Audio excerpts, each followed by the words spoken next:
Corona अब तेजी से गांव में पैर पसार रहा है। हमारे पास देश भर से तस्वीरें आ रही हैं जिनसे ये पता चल रहा है कि गांव और छोटे शहरों में कोरोना ने अपना विकराल रूप दिखाना शुरू कर दिया है। अच्छा, दुख की बात यह है कि गांव में स्वास्थ्य सेवाएं अच्छी ना होने की वजह से ना तो पर्याप्त संख्या में लोगों का कोविड टेस्ट हो पा रहा है और जो लोग अपनी जान गंवा रहे हैं उनकी मौत की सही वजह भी सामने नहीं आ पा रही। इसके अलावा दिक्कत यह भी हो रही है कि लोग कोरोना के नियमों का भी ठीक से पालन नहीं कर रहे हैं। अगर देखिए हालात यही रहे तो फिर आने वाले दिनों में कोरोना की वजह से जान माल के साथ गांव की अर्थव्यवस्था भी पूरी तरीके से चौपट हो सकती है। इस दुगने झटके को बर्दाश्त कर पाना देश के लिए आसान नहीं होगा। इसी पर आज स्पेशल रिपोर्ट।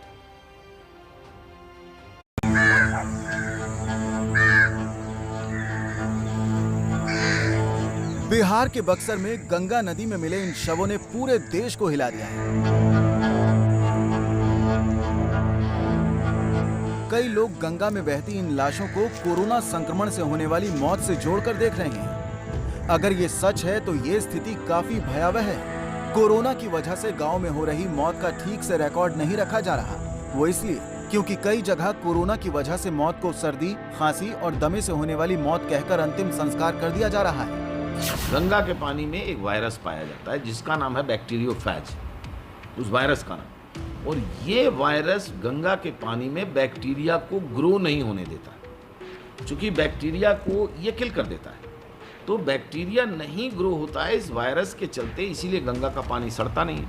ये सोचना और समझना मुनासिब नहीं होगा कि उसमें कोविड का जो कोविड-19 वायरस है वो अगर उसमें चला जाएगा तो वो ख़त्म हो जाएगा।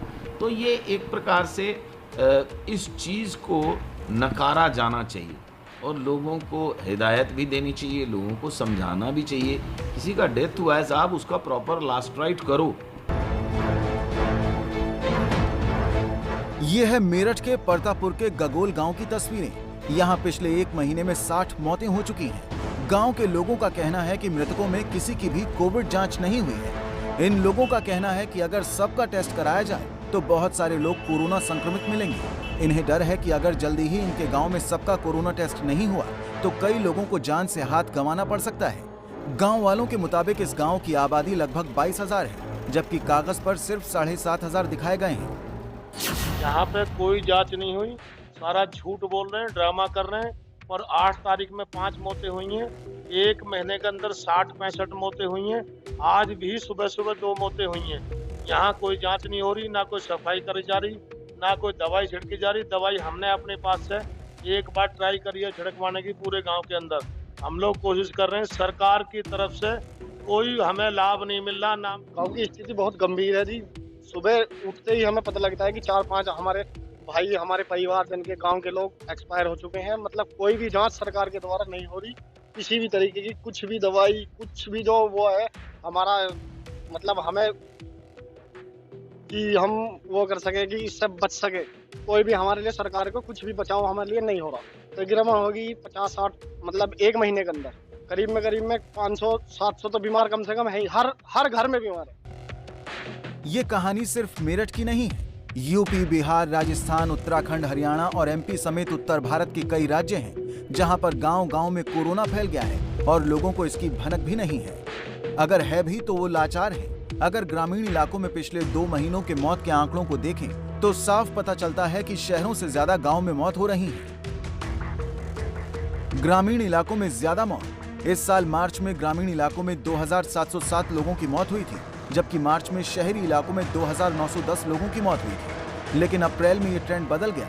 अप्रैल में ग्रामीण इलाकों में 24,335 मौत दर्ज की गई, जबकि अप्रैल में शहरी इलाकों में 23,568 लोगों ने जान गंवाई। यानी गांवों के मुकाबले शहरों में कम मौत हुई। जाहिर है इन आंकड़ों की एक बड़ी वजह कोरोना हो सकता है, लेकिन इसकी पुष्टि तभी हो पाएगी जब सबका टेस्ट किया जाएगा। अगर यूपी के हालात की बात करें तो बड़े शहरों में भले ही कोरोना थोड़ा काबू में आता दिख रहा है, लेकिन गाँव की हालत चिंताजनक है।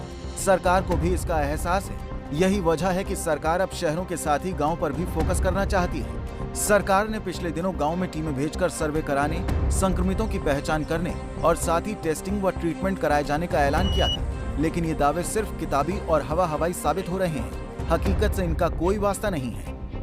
इस वक्त हम मौजूद हैं प्रयागराज में लखनऊ हाईवे के किनारे स्थित टिकरी गांव में। आप देख सकते हैं कि लॉकडाउन है, कर्फ्यू है, लिहाजा लोग गांव में ही इकट्ठे हैं। गांव के लोग एक बस्ती में यहां पर मौजूद हैं, आपस में चर्चा करते रहते हैं। और गांव के लोगों का जो कहना है कि यहां पर जब से सरकार ने ऐलान किया है कोई टीम नहीं आई है। यहाँ पर जो आशा वर्कर हैं, जो आंगनवाड़ी केंद्र की वर्कर हैं, वो आती हैं, वो लगातार एक्टिव ज़रूर रहती हैं, लोगों के स्वास्थ्य की जानकारी लेती हैं, नाम नोट करती हैं, लेकिन वो कर कुछ नहीं पाती, नाम नोट करके चली जाती हैं।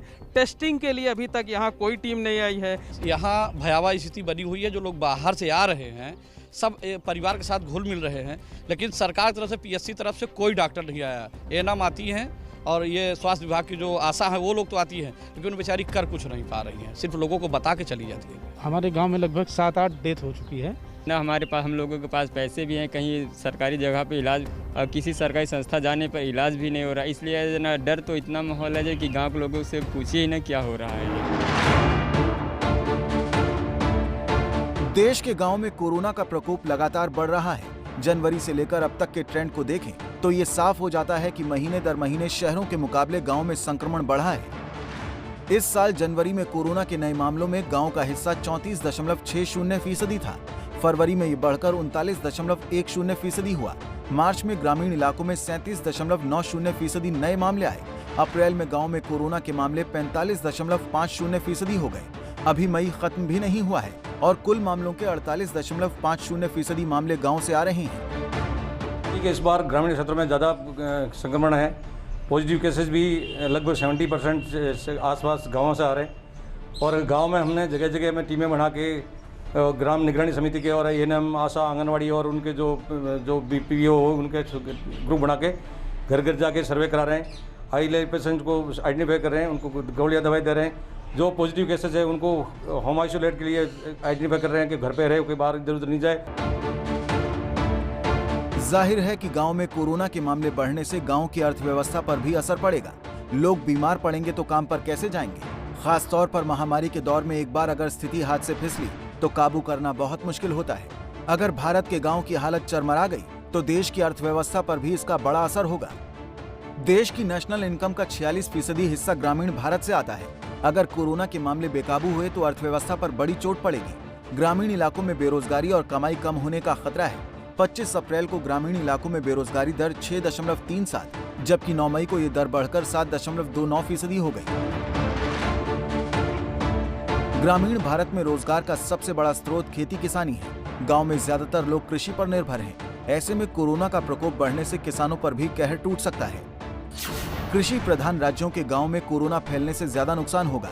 जिन किसानों ने अभी तक अपनी फसल नहीं बेची है, उन्हें अपनी फसल स्थानीय आड़तियों को औने पौने दाम में बेचने को मजबूर होना पड़ेगा। अगर महामारी लंबी चली तो गांव के कई परिवार गरीबी रेखा से नीचे जा सकते हैं। ये तस्वीरें उत्तराखंड के डोईवाला विधानसभा के बड़ेरना गाँव की हैं। शहरी इलाके से करीब 15 किलोमीटर दूर पहाड़ी क्षेत्र में बसे इस गाँव की आबादी करीब 2000 लोगों की है। इन दिनों गाँव में लोग बुखार और खांसी से पीड़ित हैं। कोरोना के डर से लोग घरों में कैद हैं। ग्रामीण क्षेत्रों में चिकित्सा सुविधा उपलब्ध न होने के चलते घर पर ही अपना उपचार कर रहे हैं। आमतौर पर इस गांव में काफी चहल पहल रहती थी, लेकिन आज सड़कें सूनी पड़ी हैं। गांव में पूरी तरह से सन्नाटा पसरा हुआ है। इक्का दुक्का लोग ही अपने घरों से बाहर निकल रहे हैं। ग्रामीणों का कहना है कि उनकी सुध लेने के लिए कोई नहीं आया, लिहाजा कुछ लोग यहां से करीब 15 किलोमीटर दूर प्राथमिक चिकित्सालय थानों में जाकर अपनी दवा लेकर आ रहे हैं। पिछले एक हफ्ते से करीब 2 दर्जन लोग घरों में ही बीमार पड़े हैं। इनमें कई बुजुर्ग भी हैं।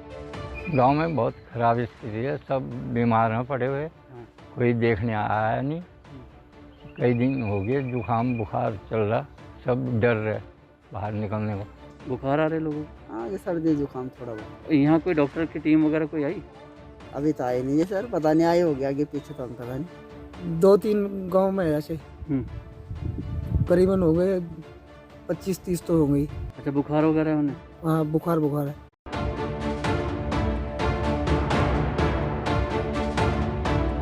देश के छोटे छोटे गांव में स्वास्थ्य तंत्र कितना कमजोर है, इस बारे में किसी को कोई शक नहीं है। इसीलिए डर है कि अगर यहाँ के लोग गंभीर रूप से संक्रमित हुए तो इनकी सुध कौन लेगा। देश के ग्रामीण इलाकों में शहरों के मुकाबले आधे बेड भी नहीं है।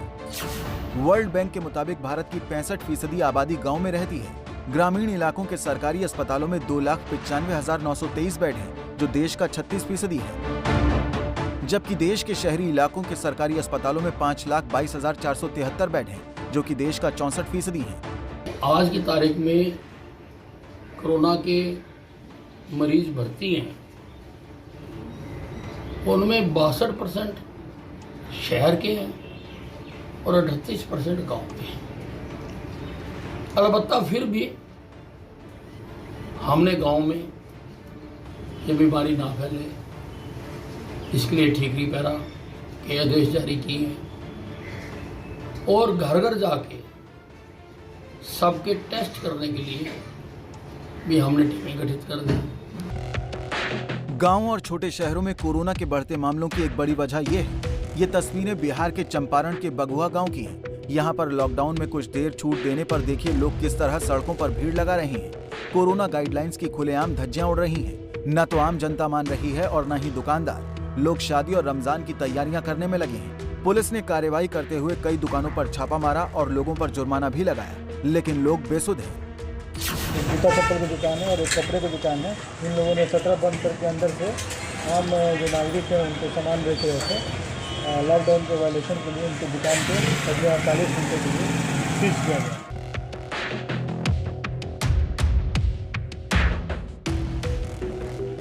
देश भर के गांव में लोगों को इस वक्त जागरूक करना बहुत जरूरी है। अब तक गांव के लोग कोरोना को शहर की बीमारी मानते थे, लेकिन अब ये बीमारी उनके घर के अंदर पहुंच गई। अच्छी बात यह है कि टीवी और अखबार के जरिए उन्हें जानकारी तो मिल रही है, लेकिन वो स्वास्थ्य सुविधाएं नहीं जो शहर में थोड़ी आसानी से मिल जाती हैं।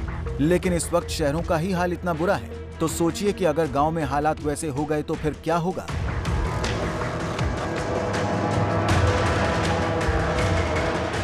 क्या पानी से भी फैल सकता है कोरोना?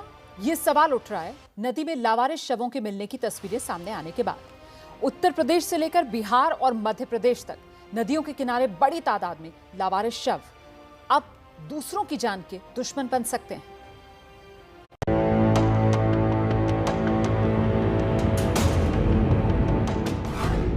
ये ऐसी तस्वीरें हैं जिन्हें हम आपको साफ साफ दिखा भी नहीं सकते। इससे बड़ी विडंबना और इससे बड़ी हैरान करने वाली बात क्या होगी कि कोरोना काल में मृतकों के शव नदी में लावारिस बहते मिले।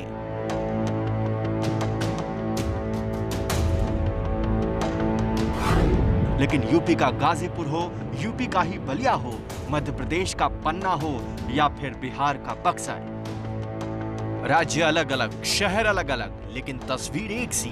इन सभी जगह नदी में कई लावारिस शव मिले हैं। बलिया में तो प्रशासन को जेसीबी मशीन से गड्ढा खोदकर नदी किनारे ही शवों का अंतिम संस्कार करना पड़ा। ऐसे में ये सवाल उठना लाजमी है कि कोरोना काल में शवों को यूं नदी में लावारिस फेंक देना कितना खतरनाक है। हमने डॉक्टरों से जानना चाहा कि पानी से कोरोना के फैलने की कितनी संभावनाएं हैं। पानी में वायरस अनंत काल तक जिंदा रहता है, तो कौन जाने कि ये वायरस नहीं जिंदा रहेगा पानी में। तो वो एक प्रकार से इस चीज़ को रोकने की कोशिश करनी चाहिए, लोगों तक ये संदेश पहुंचाना चाहिए कि साहब अगर ये वायरस, अगर आप डेड बॉडी डालेंगे कोविड वाला, तो हो सकता है कि नदी के जल के प्रवाह के साथ साथ ये जो वायरस है इसको भी हम उस स्ट्रीम में प्रवाहित कर रहे हैं। सुना आपने, डॉक्टर बता रहे हैं कि पानी में वायरस अनंत काल तक जिंदा रह सकता है। कोरोना से मारे गए व्यक्ति का शव नदी में फेंकने से वायरस को फैलने में मदद मिलेगी। नदियों में पड़े शव कई और लोगों की जान के दुश्मन बन सकते हैं।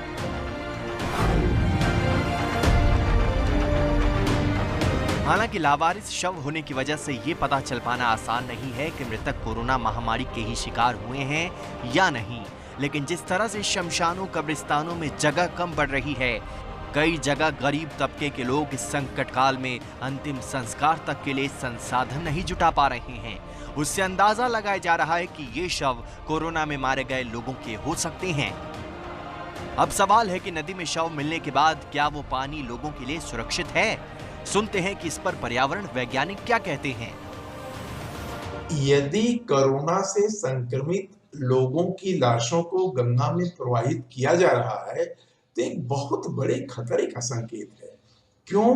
क्योंकि इससे कोरोना का संक्रमण गंगा के पानी के माध्यम से काफी तेजी से फैल जाएगा।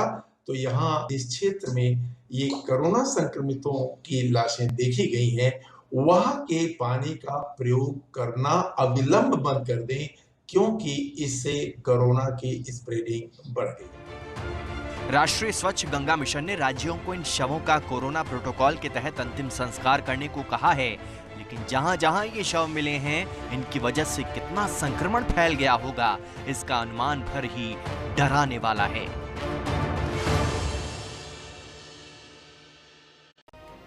देश में नदी के किनारे पर शव लगातार मिल रहे हैं। इससे महामारी फैलने का अंदेशा बढ़ गया है।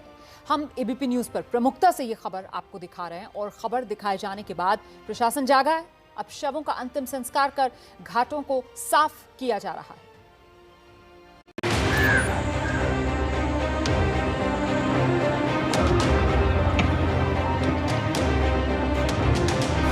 सच छिपाए नहीं छिपता। उत्तर प्रदेश के गाजीपुर जिले के घाटों पर शव लगातार मिल रहे हैं। प्रशासन ने सिर्फ एक शव मिलने का दावा किया था, लेकिन कैमरे पहुंचे तो सिर्फ एक ही दिन में 23 शव बरामद हो गए। एबीपी न्यूज पर खबर दिखाए जाने के बाद घाटों को साफ करा दिया गया है। प्रशासन ने मिले हुए शवों का अंतिम संस्कार करा दिया है। अब प्रशासन सख्ती बरत रहा है ताकि घाटों पर शवों का अंतिम संस्कार हो और उन्हें नदी में प्रवाहित ना किया जाए। इसके लिए निगरानी भी की जा रही है। ग्राम 12 में चिन्हित हुआ था, जिसका समुचित निस्तारण कल ही कर दिया गया और देर शाम आप लोगों के द्वारा जो है, आपके द्वारा की जो खबर, इस खबर का भी संज्ञान लेकर के जो है हमने पूरा पेट्रोलिंग किया, विधिवत किया। तो कुल 23 शव जो है हमारे थे, जो 15 से 20 दिन पुराने और जो अजले और बिल्कुल सड़े गले स्थिति में थे, उनका जो है उनका भी निस्तारण करा करके हमने जो है कार्रवाई कराई, घाटों को साफ करा दिया। हालांकि बिहार के बक्सर में अब भी शवों के मिलने का सिलसिला जारी है, लेकिन प्रशासन अब लगातार घाटों की निगरानी कर रहा है। रानी घाट के पास महाजाल भी लगाया जा रहा है। आज की जो तस्वीर है ये बेहद दर्दनाक है, क्योंकि आपको बता दें कि अब आनन फानन में जब खूब हंगामा हुआ, उसके बाद महाजाल बिछाया गया, लेकिन महाजाल बिछाने के बाद भी यहाँ पर जो तस्वीर है, जरा कैमरे से आपको दिखाना चाहूंगी। 6 नई लाशें यहाँ पर तैरती हुई और किनारे में जो है वो रखी हुई है। यही प्रशासन पहले ये कहकर पल्ला झाड़ रहा था कि ये शव पीछे से बहकर आए हैं, लेकिन अब लोगों को जागरूक करना शुरू कर दिया गया है। ये तो फिर वही बात है, देखना पड़ेगा कि बॉडीज कहाँ से आई हैं, लेकिन बॉडीज बह के आ रही हैं। यहाँ भी अभी जाल लगा हुआ है हम लोगों का, यहाँ भी बॉडीज मिली हैं। और मैं आपके माध्यम से अपील करूँगा कि लोगों को कि लोग शव को अगर कहीं भी जहाँ से भी शव आ रहे हैं वो लोग प्रवाहित नहीं करें गंगा जी में, और लोग अपने अपने शवों को निश्चित रूप से उसका जो भी सम्मानजनक अंतिम संस्कार होता है वो करें। 3 दिन में बक्सर में गंगा किनारे से 71 शव बरामद किए गए, जिनकी पहचान भी नहीं हो पा रही है। इसी तरह गाजीपुर जिले में तकरीबन 100 शव दिखे थे। कोरोना महामारी में गंगा में उतराए इन शवों से महामारी फैलने का खतरा बढ़ रहा था।